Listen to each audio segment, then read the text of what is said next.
Assalamualaikum warahmatullahi wabarakatuh. Perkenalkan, nama saya Muhammad Sundoyo, NPM 2020 4150238. Di sini saya akan memberikan materi PKNB yaitu mengenai sistem gerak pada hewan pada kelas 8 SMP. Nah, sebelumnya di minggu lalu kan sudah kita membahas sistem gerak pada tumbuhan. Nah, untuk minggu kali ini kita bahas sistem gerak pada hewan. Sebelumnya Bapak absen dulu ya, yang gak masuk itu ada siapa aja. Kalau sudah hadir semua, kita langsung lanjut aja ya materi selanjutnya yaitu sistem gerak pada hewan. Nah, sebelum ke sistem gerak pada hewan, ada yang tahu nggak sistem gerak pada hewan itu apa aja? Nah, sistem gerak pada hewan itu terdiri dari 3. Yang pertama yaitu sistem gerak pada hewan di air, yang kedua sistem gerak hewan di laut, dan yang ketiga yaitu sistem gerak hewan di udara. Nah, hal-hal yang menyebabkan sistem gerak hewan itu di air itu bisa bergerak yaitu air itu mempunyai daya angkat yang lebih besar dibandingkan dengan udara, dan selanjutnya yaitu tubuh hewan yang hidup di air yaitu memiliki massa yang lebih kecil dibandingkan dengan lingkungannya. Nah, kebanyakan hewan-hewan yang hidup di air itu bentuk tubuhnya itu ada 2, yaitu ada torpedo dan juga streamline. Ada yang tahu nggak itu bentuk tubuh torpedo seperti apa, bentuk tubuh streamline itu seperti apa? Boleh Cantika mungkin? Nah, iya betul sekali. Nah, bentuk tubuh torpedo dan streamline ini memungkinkan hewan itu bisa bergerak dengan cepat dan gesit ketika mereka di dalam air. Nah, hewan ini itu juga dilengkapi dengan otot dan juga tulang belakang yang fleksibel untuk mendorong ekornya dan juga siripnya di dalam air. Dan untuk mengatur gerakan naik turunnya, ikan itu memiliki gelembung. Gelembung-gelembung kecil itu yang kita sebut biasanya itu dengan oksigen, karena ikan tersebut itu bernafas dengan insang dan juga menghasilkan gelembung-gelembung kecil yang berupa oksigen. Kan tadi sudah disebutkan bahwa hewan yang hidup di air itu ada 2, yaitu bentuk tubuh torpedo dan juga bentuk tubuh streamline. Dan bentuk tubuh torpedo ini yaitu biasanya kita itu temuinya itu di ikan hiu, dan bentuk tubuhnya ini yaitu bergeraknya itu dari meliuk-liuk dari kiri ke kanan. Sedangkan untuk bentuk tubuh yang streamline itu biasa itu kita temuinya itu di ikan mas. Dan cara bergerak bentuk tubuh streamline itu yaitu mendorong tubuhnya supaya bergerak ke depan dengan ototnya supaya lebih fleksibel dan juga elastis ketika mereka bergerak di dalam air. Selanjutnya yaitu ada sistem gerak pada hewan yaitu di udara. Nah, mungkin ada yang mau ditanyakan mengenai sistem gerak pada hewan di air. Kalau tidak ada, langsung lanjut ke sistem gerak pada hewan yang ada di udara ya. Kan pasti anak-anak bertanya, Pak, kok kenapa sih hewan itu bisa bergerak di udara? Apa sih yang menyebabkan hewan-hewan tersebut bisa bergerak? Nah, yang menyebabkannya adalah gravitasi itu menjadi masalah utama yang dihadapi oleh hewan-hewan yang ada di udara. Nah, salah satu memperbesar upaya tersebut yaitu dengan menggunakan sayapnya. Nah, burung itu mempunyai struktur sayap airfoil. Ada yang tahu nggak airfoil itu apa?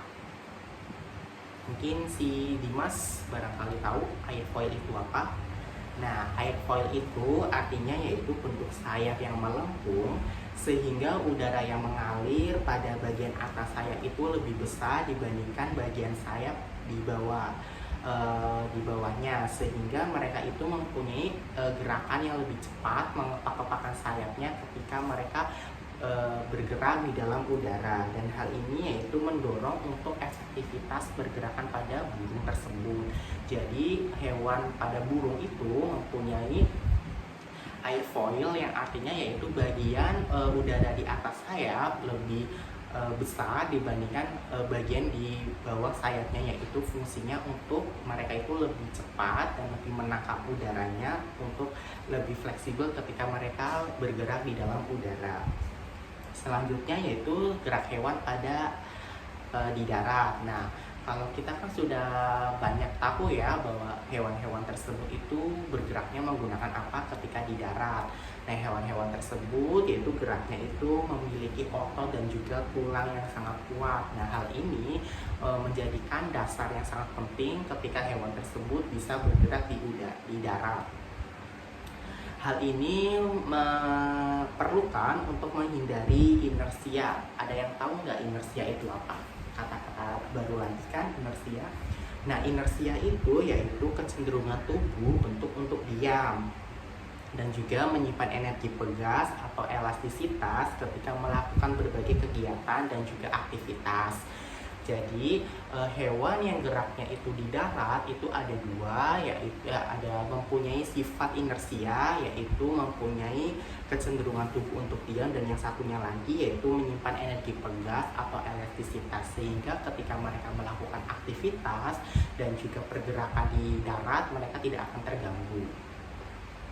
Kemudian pastikan ada yang bertanya tuh, dan hal-hal yang lain antara hewan yang satu dengan hewan yang lain itu pasti berbeda, karena hewan yang satu dengan hewan yang lain ketika mereka bergerak di darat akan berbeda satu sama lain, dan hal ini yaitu mempunyai struktur tulang dan juga kekuatan otot yang berbeda pula sesuai contoh dan juga aktivitasnya. Misal ada kuda nih, kuda, harimau, dan juga kijang memiliki kaki yang sangat ramping dan juga sehingga mempunyai rasa elastisitas yang tinggi ketika mengakibatkan saat mereka berlari itu bisa lebih melompat lebih banyak dan juga meluncur di udara seperti itu. Nah, sistem gerak pada hewan ini kan pastinya kita bertumpu dan bertujuan itu pada didasari oleh rangka otot dan juga otot-otot lainnya. Nah, jika keduanya itu saling berkesinambungan atau terhubung antara rangka dan otot-otot, maka akan menghasilkan sebuah gaya otot. Nah, gaya otot inilah yang membuat mereka itu dapat bergerak dengan cepat dan juga fleksibel ketika mereka bergerak. Nah, rangka itu disebut sebagai gerak yang pasif, sedangkan untuk otot disebut sebagai gerak yang aktif, sehingga ketika otot itu disebut sebagai gerak yang aktif melalui tulang, maka akan hewan tersebut ketika bergerak di darat akan lebih oke lagi karena kesinambungan antara rangka dan otot yang menghasilkan gaya otot. Nah, pastikan anak-anak mau bertanya, apa sih tujuan dari gerak hewan itu? Kenapa sih hewan itu bisa bergerak? Tujuannya itu seperti apa? Nah, tujuannya yaitu hewan bergerak untuk kelangsungan hidupnya, misal untuk melindungi diri dan dari predator, kemudian mencari makan dan juga berpindah tempat serta berkembang biak. Jadi tidak cuma bergerak saja ya. Hewan bergerak itu mempunyai tujuan-tujuan seperti yang tadi udah dibicarakan. Selanjutnya Bapak mau bertanya nih, kan hewan itu kan dibagi menjadi dua nih, yaitu ada hewan invertebrata dan juga hewan vertebrata. Barangkali ada yang mau Bapak tanyakan, ada yang tahu nggak hewan invertebrata itu yang apa dan vertebrata yang apa? Mungkin si Rizky, hewan vertebrata itu hewan yang seperti apa?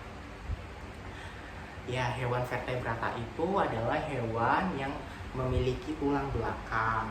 Misalnya itu ada aves. Aves kan adalah sejenis burung.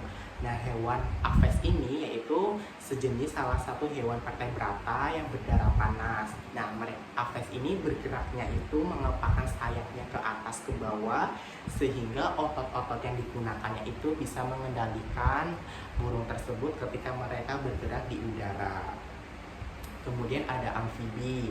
Nah, amfibi kan hewan yang hidupnya itu di dua alam, yaitu ada di darat dan juga ada di laut. Seperti contohnya adalah katak. Katak itu mempunyai tungkai belakang yang panjang, yang fungsinya dan juga gunanya yaitu memberikan tekanan ketika di air, ketika mereka berenang di air. Dan juga mereka melakukan pergerakan otot-ototnya ketika mereka bergerak di darat. Jadi amfibinya itu hewan yang hidup di air, dan katak salah satu contoh hewannya itu katak mempunyai tungkai belakang yang panjang yang fungsinya itu mereka menekankan untuk mereka dapat bergerak di air dan mempunyai otot-otot yang dapat mereka bergerak ketika mereka di darat. Selanjutnya itu ada reptil. Nah, reptil kan sejenis ular ya. Nah, mungkin anak-anak ada yang mungkin mengetahuinya itu reptil itu hewan invertebrata. Ternyata reptil itu merupakan hewan vertebrata atau hewan yang hewan yang mempunyai tulang belakang. Nah, reptil ini bergeraknya itu melata ketika di tanah, dan hewan ini memiliki tulang ekor dan juga tulang badan. Nah, tulang badannya ini tersusun dari ratusan ruas tulang belakang. Nah, cara bergeraknya itu kan merayap di tanah. Nah, tulang rusuknya itu akan dihubungkan dengan tulang belakang melalui otot-otot yang elastis. Jadi, reptil itu khususnya ular itu mempunyai tulang belakang, tulang ekor juga, dan mereka akan dihubungkan antara tulang rusuk dan juga tulang otak supaya mereka dapat dihubungkan dengan tulang belakang melalui otot-otot yang elastis. Selanjutnya yaitu ada mamalia. Nah, mamalia kan merupakan hewan yang menyusui ya. Nah, mamalia ini merupakan hewan yang bisa hidup di darat maupun hewan yang bisa hidup di udara dan lain-lain karena sejenis mamalia ini. Nah, hewan mamalia ini pastinya mempunyai otot-otot yang sangat kuat. Nah, semisal otot-otot yang menempel pada tulangnya. Misalnya ada kuda nih. Nah, kuda itu kan mempunyai otot yang sangat kuat yang menempel pada tulangnya, sehingga ketika kaki kuda itu berlari merupakan kunci kekuatan untuk larinya itu lebih cepat dan juga lebih oke. Selanjutnya yaitu ada hewan invertebrata, yaitu hewan tidak bertulang belakang. Nah, misalnya itu banyak sekali ya. Mungkin ada si Steffi, mungkin contoh-contoh dari hewan invertebrata itu seperti apa, Steffi? Betul sekali. Nah, hewan invertebrata itu misalnya kan hewannya tidak mempunyai tulang belakang dan juga ruas-ruas tulang belakang. Itu misalnya ada laba-laba nih, yang itu berjalannya dengan kaki. Kemudian ada bintang laut juga bergerak dengan kaki-kaki tabung. Kemudian ada udang bergerak dengan kaki. Ubur-uburnya itu bergerak dengan tentakel. Kemudian gurita sama juga dengan tentakel, dan lintah yaitu bergeraknya menggunakan otot perut seperti itu. Jadi itu anak-anak itu harus mengetahui antara hewan vertebrata, hewan invertebrata seperti itu. Nah, anak-anak di sini kan pintar-pintar nih ya kan. Sebentar lagi mau kelas 9. Sebentar lagi mau ujian nasional juga. Jadi harus mengetahui materi-materi khususnya di materi sistem gerak pada hewan ini, karena hewan ini kan banyak nih, ada sistem gerak pada hewan di air, hewan di udara, dan juga hewan di darat. Nah, mereka mempunyai otot-otot tersendiri supaya mereka bisa bergerak dengan fleksibel dan juga dengan cepat ketika mereka adaptasi di lingkungannya masing-masing. Kemudian ada protozoa nih untuk sistem hewan invertebrata itu, yaitu bergerak dengan kaki semu, Pseudopia, Cilia, dan juga Flagellum. Kemudian ada ubur-ubur. Ubur-ubur itu bergerak dengan sel epitelum dan yang berfungsi untuk kontraksi otot. Dan juga namun jenis ubur-ubur sisir ini mereka bergerak dengan asilia. Kemudian cacing. Nah, cacing ini bergerak dengan otot lumifingral yang dapat berkontraksi, memendek, dan juga bergerak. Kemudian ada planaria nih, ada cacing pipi. Nah, planaria ini bergerak dengan otot dan dibantu bulu getar di sekujur tubuhnya. Selanjutnya ada siput. Siput itu bergerak dengan kaki yang bergelombang akibat adanya aktivitas otot dan juga syaraf. Selanjutnya ada cumi-cumi. Cumi-cumi itu bergerak dengan kaki jerait, yaitu 2 tentakel dan 8 lengan yang juga berfungsi menangkap mangsanya. Dan terakhir ada bulu babi. Bulu babi kan mungkin masih sangat awam dan jarang didengar oleh kita ya. Dan mereka itu menggunakan bulunya dan juga kaki tabungnya untuk mereka bisa bergerak, karena mereka tidak mempunyai jenis-jenis hewan yang tidak mempunyai tulang belakang atau invertebrata. Seperti itu. Barangkali ada yang mau ditanyakan anak-anak? Nah, jadi banyak sekali ya jenis-jenisnya dan juga sistem gerak pada hewan itu. Jadi karena hari ini masuk semua, dan minggu lalu sudah ulangan mengenai sistem gerak pada tumbuhan, maka setelah istirahat kita bisa lanjut langsung ulangan mengenai sistem gerak pada hewan. Sebelumnya terima kasih ya.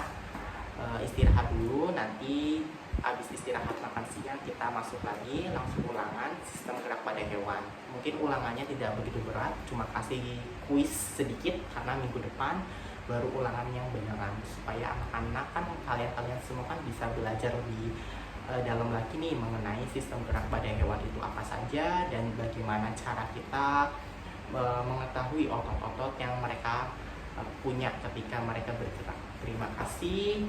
Assalamualaikum warahmatullahi wabarakatuh.